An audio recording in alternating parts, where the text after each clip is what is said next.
औज़ुबिल्लाहिमिनश्शैतानिर्रजीम बिस्मिल्लाहिर्रहमानिर्रहीम। अस्सलाम वालेकुम डियर स्टूडेंट्स। उम्मीद करते हैं कि आप सब खैर वाफियत से होंगे। जी स्टूडेंट्स, जैसा कि आप जानते हैं कि हमारी जो डिस्कशन है वो entrepreneurship according to PU outline पर जारी है, जिसमें हम इससे पहले लेक्चर में उसका चैप्टर नंबर 1 को कंप्लीट कर चुके हैं। स्टूडेंट्स, आज के लेक्चर में हम अपना चैप्टर नंबर 2 स्टार्ट करेंगे, जिसमें हम एंटरप्रेन्योरियल स्किल्स के बारे में पढ़ेंगे। स्टूडेंट्स, जब अगले लेक्चर को सुनने से पहले मेरे चैनल को सब्सक्राइब कर दें ताकि सबसे पहली वीडियो अपलोड होने वाली वीडियो आप तक पहुंचे। स्टूडेंट्स, चैप्टर नंबर 2 का नाम है जी एंटरप्रेन्योरियल स्किल्स। इस चैप्टर में हम ये पढ़ेंगे कि एंटरप्रेन्योर बनने के लिए एक एंटरप्रेन्योर के पास क्या क्या स्किल्स होने चाहिए, उसके लिए क्या क्या स्किल्स मैटर करते हैं एक सक्सेसफुल एंटरप्रेन्योर बनने के लिए। हम इसके बारे में इसमें डिस्कस करेंगे। सबसे पहले इंट्रोडक्शन की तरफ आ जाते हैं। Entrepreneurship skills are important for starting and growing business. देखिए ना, एंटरप्रेन्योर बनने के लिए क्या जरूरी है कि आपके पास पहले एंटरप्रेन्योर बनने के स्किल्स तो हों, आपको ये तो पता हो कि आपके अंदर क्या क्या एबिलिटीज होनी चाहिए, तो ही आप अपने बिजनेस को ग्रो कर सकते हैं, अपने बिजनेस में सक्सेसफुल हो सकते हैं। They help entrepreneur make choices, find chances, take risk and face challenges. Means कि कोई एंटरप्रेन्योर है, एंटरप्रेन्योर स्किल्स में क्या होगा, स्किल्स किसी भी, जिसे क्या कहते हैं, आपको किसी भी काम को करने की महारत, किसी भी काम को करने की काबिलियत, उनको कहते हैं हम स्किल्स कहते हैं। जब एक एंटरप्रेन्योर के एक पास एंटरप्रेन्योरियल स्किल्स होंगे तो ही वो अपने बिजनेस को सक्सेसफुली रन कर सकेगा। अब वो स्किल्स क्या है कि अच्छे डिसीजंस लेना, अपने रिस्क टेकिंग करना, चैलेंजेस को फेस करना। It is necessary to develop these skills for success. Leadership is a key skill. आगे हम एक डिफरेंट स्किल्स के बारे में पढ़ते हैं। आइए डायरेक्ट हम स्किल्स पे चलते हैं। अब स्टूडेंट, सबसे पहला स्किल आता है leadership. Leadership as a short भी पेपर में पूछा जाता है कि explain entrepreneurial skill as a leadership. Leadership को एक्सप्लेन करें कि ये किस तरह एंटरप्रेन्योरियल स्किल के तौर पर काम करता है। अब स्टूडेंट्स देखिए, एक कोई भी एंटरप्रेन्योर है वो अपनी किसी भी कंपनी में काम कर रहा है, तो उसके लिए सबसे पहले क्या जरूरी है कि उससे सबसे पहले क्या होना, एक अच्छा लीडर होना बहुत जरूरी है। कोई भी देखे ना, कोई भी ऐसा काम है, कोई भी ग्रुप स्टडी है, लीडरशिप एक बहुत इंपॉर्टेंट स्किल है। लीडरशिप हर चीज में मैटर करती है कि आप किसी भी चीज को लीड कर रहे हैं, तो आपके लिए एक गुड लीडर होना, एक अच्छा लीडर होना, एक ऐसा लीडर जो अपने सर्वेंट्स को, अपने वर्कर्स को मोटिवेट करे, उनके अंदर डिसीजन मेकिंग की एबिलिटी लाए। मीन्स कि अच्छे अच्छे डिसीजन ले, और अपने डिसीजन सिर्फ खुद ना ले बल्कि अपने ऑडियंस को, अपने वर्कर्स को, अपने जो कंपेनियंस है उनको भी अपने अपने डिसीजन में शामिल करें। Leadership mean guiding and motivating a team towards a goal. किसी भी अपनी टीम को एक गोल की तरफ मोटिवेट करना, उसको बिजनेस के बारे में ये आगाही देना कि आप क्या अचीव करना चाहते हैं। In business it affects the direction and success of the company. Means कि ये इतना इंपॉर्टेंट कॉन्सेप्ट स्किल है किसी भी एंटरप्रेन्योर बनने के लिए कि ये उसके डायरेक्शन को बताता है कि हाउ टू सक्सेस, किस तरह सक्सेस को अचीव करना है। ये किस पे डिपेंड करता है? लीडरशिप पे डिपेंड करता है। A good leader marks decisions, sets the vision and inspire others to do their best. Means कि वो एक अच्छा लीडर जो होता है वो क्या करता है, एक अच्छा लीडर अच्छे डिसीजंस लेता है, अपनी टीम को मोटिवेट करता है, अपनी टीम को ये गाइड करता है कि उन्होंने किस तरह सक्सेस को अचीव करना है। They create trust and guide the team through tough times, supporting business growth and success. जब टफ टाइम होते हैं, देखे ना, कुछ लीडर्स अच्छे, अगर लीडर खुद ही किसी टफ टाइम में हिम्मत हार कर बैठ जाए तो उसका बिजनेस तो ग्रो करेगा ही नहीं। तो इसलिए लीडर को क्या चाहिए कि वो कोई एक अच्छा लीडर जो होता है वो किसी भी टफ टाइम में क्या करता है, अपनी टीम को गाइड करता है, अपनी टीम को एनकरेज करता है, ना कि उनको उनके हौसले को तोड़ता है। आगे स्टूडेंट्स आ जाते हैं जी कम्युनिकेशन। ये भी एक बहुत इंपॉर्टेंट कॉन्सेप्ट है कि आप किस तरह लोगों के साथ कम्युनिकेट करते हैं, आप लोगों के साथ किस तरह क्या बिहेवियर रखते हैं, आप उनके साथ रिस्पेक्टफुल कम्युनिकेशन करेंगे, आप उनसे ऐसी कम्युनिकेशन करेंगे कि वो आपको अंडरस्टैंड कर सके, आप भी उनको अंडरस्टैंड कर सके। इससे क्या होगा, आप दोनों के दरमियान क्या होगी, एक रिस्पेक्टफुल अंडरस्टैंडिंग होगी। Communication is an important skill for an entrepreneur. It means sharing ideas and plans clearly with others. अब देखें, अगर आप सारे डिसीजन खुद ही ले जा रहे हैं, आप अपनी टीम से कोई डिस्कशन ही नहीं कर रहे हैं, तो इस तरह आपकी टीम को तो देखें ना, आपकी टीम तो बस जो आप कहेगी वही करती जाएगी, उसको तो ये पता ही नहीं चलेगा कि हमारा लीडर क्या करना चाह रहा है, कि वो आगे क्या करना चाहता है। बजाय इसके कि आप खुद सारे डिसीजन लें, आपको चाहिए कि एक एंटरप्रेन्योर को चाहिए कि वो अपने डिसीजंस को अपनी कंपनी के साथ, अपने वर्कर्स के साथ या अपनी टीम के साथ शेयर करे, उनके साथ कम्युनिकेट करे, ताकि उसको उनके पॉइंट ऑफ व्यू को भी पता चले। तो इससे क्या होगा, बेहतर डिसीजन मेकिंग होगी।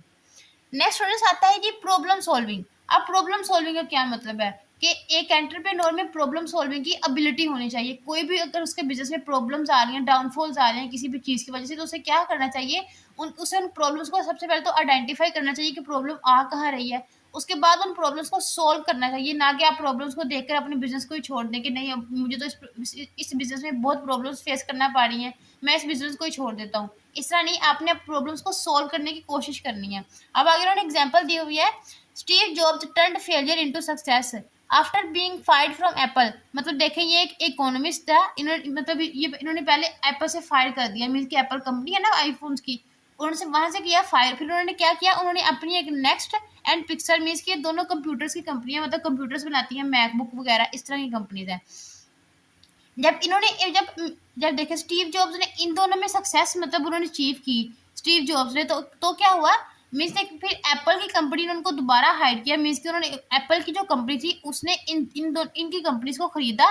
तो एक जब when he turn to Apple in 1997, मतलब स्टीव जॉब जब एप्पल मतलब कंपनी में वापस गए तो उन्होंने क्या किया, he change the company with products like iPhone making it very successful. फिर जब वो अपनी कंपनी की तरफ वापस किए, एप्पल वाली कंपनी की तरफ, तो उन्होंने क्या किया, आईफोन जनरेट किया, मतलब न्यू न्यू टेक्नोलॉजीज इंट्रोड्यूस की। तो इससे क्या हुआ, उनकी फेलियर, उन्होंने अपनी फेलियर को सक्सेस में बदला बाय सॉल्विंग प्रॉब्लम्स।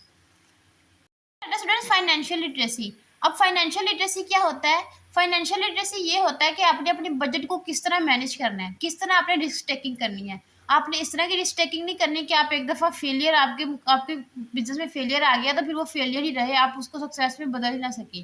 अब देखे ना, अब आपके बिजनेस में फेलियर आ रही है, तो अगर आपको उसको चेंज करना है तो आपको उसकी मनी की ज़रूरत तो है ना, आप उसमें मनी इन्वेस्ट करेंगे, ज़्यादा से ज़्यादा अर्निंग इन्वेस्ट करेंगे, तो ही आपकी सक्सेस, आपकी बिजनेस सक्सेसफुल होगा। तो देखिए, जब आपने बिजनेस स्टार्ट करना है, एक एंटरप्रेन्योर के लिए जरूरी है कि वो अपनी मनी, वो अपनी थोड़ी सी इनकम प्रिजर्व रखे इस काम के लिए, अगर उस कल को उसको फेलियर का सामना करना पड़े तो अपनी वो मनी को वो उस वक्त यूज कर सके। Financial literacy is important for entrepreneurs. It helps them to manage finances and make smart decisions. Understanding financial report is useful. It helps in budgeting and avoiding financial risks. Avoiding financial risk means कि financial risk को avoid करना। अगर आपको मतलब देखे ना failure आ रही है, तो ये तो ना हो कि आप टोटली फेल होकर बैठ जाए, आपके पास कुछ ना कुछ तो होना चाहिए ना उस वक्त के लिए। For example, a shop owner can use a balance sheet to track income and expenses and plan for future purchases। मतलब वो क्या करता है, वो अपने अपने बिजनेस को मैनेज करता है प्रॉपर वे में कि मैंने इतनी चीजें अभी खरीदनी है, इतनी मनी मैंने अपनी प्रिजर्व रखनी है, नेक्स्ट मतलब अगर मेरा कोई डाउनफॉल्स आता है, देखे ना मुख्तलिफ से मतलब चेंजेस आते हैं, इकोनॉमिक चेंजेस आते हैं, महंगाई बढ़ जाती है, तो वो क्या करता है, अपनी मनी को एक मिकदार को इन्वेस्ट मतलब प्रिजर्व रखता है अपने पास के फ्यूचर, अपनी फ्यूचर रिक्वायरमेंट्स को पूरा करने के लिए। नेक्स्ट आता है नेटवर्किंग। स्टूडेंट्स, नेटवर्किंग क्या होता है, नेटवर्किंग ये होता है कि आपने दूसरों के साथ भी अपने ताल्लुकात रखने हैं, मीन दूसरी कंपनीज के साथ कम्युनिकेट करना है, ताकि आपको दूसरों की राय का पता चल सके कि लोग क्या चाहते हैं। मतलब देखिए ना, नेटवर्किंग का मतलब है कि आपने दूसरी कंपनीज के साथ कम्युनिकेट करना है, दूसरे लोगों के साथ। जब देखिए ना, नेटवर्किंग कैसे मुमकिन है, आप एक जगह से चीज़ खरीद रहे हैं, आप कम कीमत में खरीद रहे हैं, आप दूसरी जगह जाकर उसको सेल कर रहे हैं, तो इस तरह क्या होता है, आप डिफरेंट कम्युनिटीज़ के साथ कम्युनिकेट करते हैं।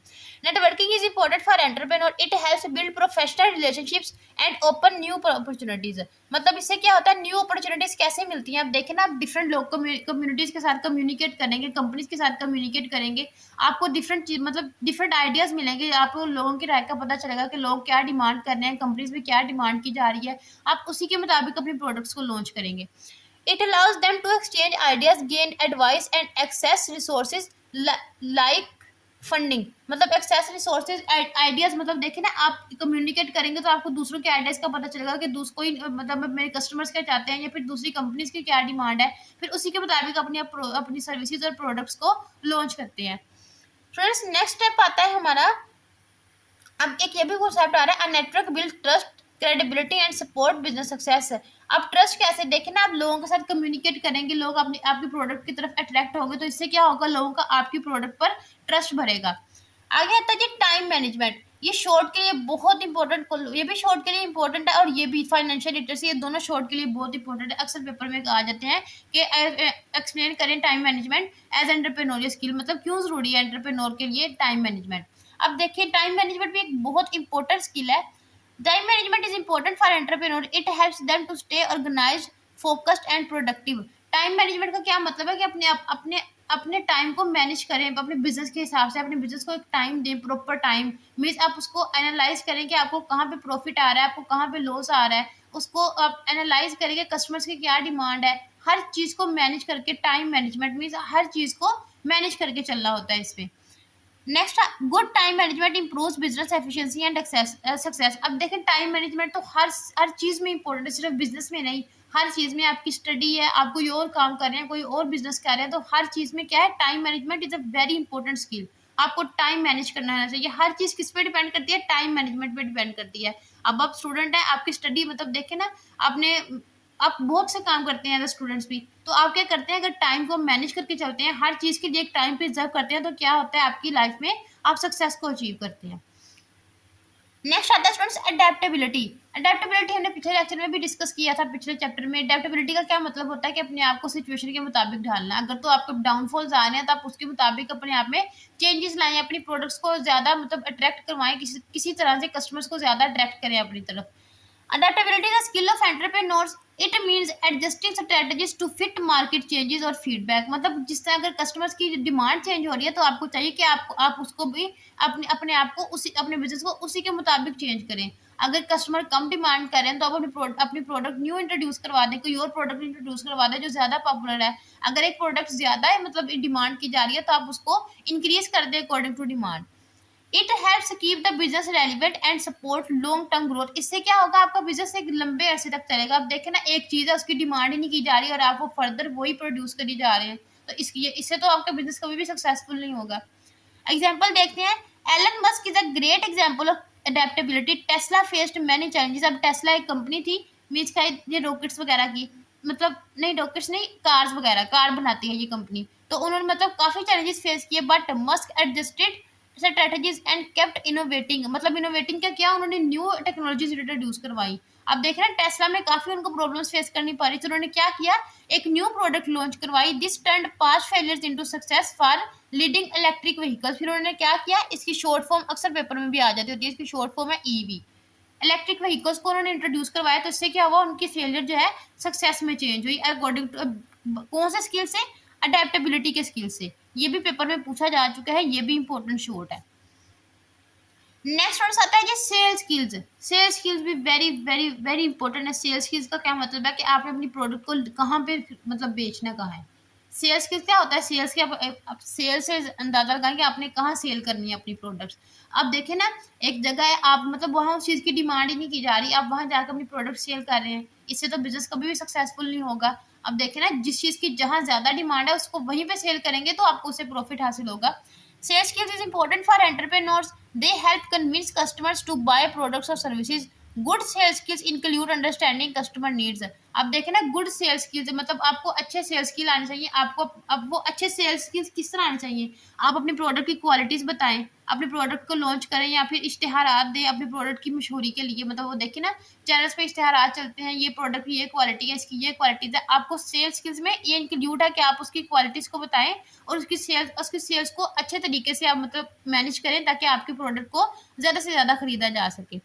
Strong sales skills turn leads into loyal buyers and support business growth. मतलब आप अपने लोगों के साथ एक ट्रस्ट बिल्ड करना है कि आपकी प्रोडक्ट बहुत अच्छी है, उनको ये ट्रस्ट मतलब ये यकीन दिलाएं कि आपकी प्रोडक्ट मतलब बहुत अट्रैक्टिव है, इससे ही उनका फायदा होगा। ये सेल्स स्किल का एक बहुत इंपॉर्टेंट पार्ट है कि अपनी प्रोडक्ट को दूसरों से मतलब उनको ये एहसास दिलाना कि आपकी प्रोडक्ट जो है वो उनके लिए बहुत बहुत फायदेमंद है। उसकी क्वालिटीज को इस तरह मैनेज करना है कि लोग उस पर उसकी तरफ खुद ब खुद अट्रैक्ट हो। आगे आ जाता है जी vision and strategic thinking. Vision का मतलब है अपने अपने बिजनेस को किसी लॉन्ग अरसे तक किस तरह चलाना है। Vision and strategic thinking help entrepreneurs set long term goals and make effective plan. मतलब अपने अपने बिजनेस को एक लंबे अरसे के लिए किस तरह मैनेज करना है, किस तरह इसको लॉन्ग टर्म के लिए चलाना है। A clear vision guides decisions and unites a team. मतलब इससे क्या होता है, मतलब आप डिसीजंस को देखते हैं, कैसे डिसीजंस आपने लेने हैं, आपकी टीम को यूनाइट करता है, आपकी टीम को स्ट्रॉन्ग बनाता है। Strategic thinkers anticipate challenges and adapt plans. मतलब वो क्या करते हैं, चैलेंजेस को फेस करते हैं और खुद को क्या करते हैं, और अपने अडेप्ट मतलब अपने चैलेंजेस के मुताबिक खुद को चेंज करते हैं, अपनी सिचुएशन के मुताबिक अपने आप को ढालते हैं। अब इनमें की पॉइंट्स क्या आ जाते हैं, visionary thinking, strategic planning and problem anticipation and adaptability. Problem anticipation and adaptability क्या है कि अपने आप अपनी प्रॉब्लम्स को सॉल्व करना। अडेप्टेबिलिटी अपनी सिचुएशन के मुताबिक अपनी बिजनेस को चेंज करना, उसमें नई नई टेक्नोलॉजीज इंट्रोड्यूस करवाना या न्यू न्यू प्रोडक्ट या सर्विसेज इंट्रोड्यूस करवाना। फ्रेंड्स आज के लेक्चर में यही तक था, एंटरप्रेन्योरियल स्किल्स। इंशाल्लाह नेक्स्ट लेक्चर में हम अपने अगले टॉपिक को डिस्कस करेंगे। अगर आपको किसी भी चीज़ में कोई कन्फ्यूजन है तो आप मुझसे कमेंट बॉक्स में पूछ सकते हैं, इंशाल्लाह I will reply you. Next lecture में आपसे मुलाकात होगी, तब तक के लिए अल्लाह हाफिज़।